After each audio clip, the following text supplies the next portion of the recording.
Le të ndalemi zonja Kabashi dhe zonja Feza me shumë respekt ndaj juve dy zonjave të nderuara me cilat njihem goxha moti kohë. Unë jam interesuar di apo zgjedhin president ose jo. A ka propozime konkrete ose jo? A keni ju propozime konkrete zonja Kabashi si subjekt politik?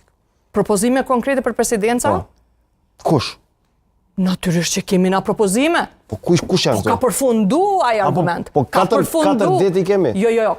Ka përfundu, i ki pas 6 vjet, e s'ke bo kur gjo. E pas ke lon natën e Bajramit me zgjedh solucion.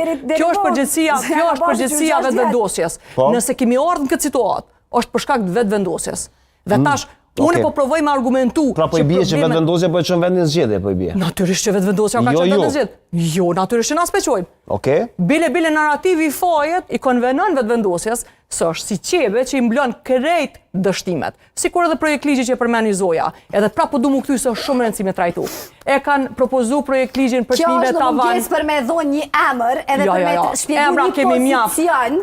Emra kemi mjaft, po do këja nuk ka problem. Nuk ka problem me njerëz që kanë integritet. Zonja Feza, keni ju një emër që nuk është partijak? Po, ne kemi dojnë me propozime, ne i kemi thënë. Jo, që s'është partijak, thash. Jo 2 emrat. Ne i kemi thënë 2 emra. Ata janë emrat të subjektit politik, me libres partijake. Jam tu përpjek në se cilën paraqitje me dhënë një qëndrim që besoj që është shumë i rëndësishëm me u pas parasysh. Ne nuk shkojmë në takim me paramendim. Ne shkojmë në takim me marrë vesh.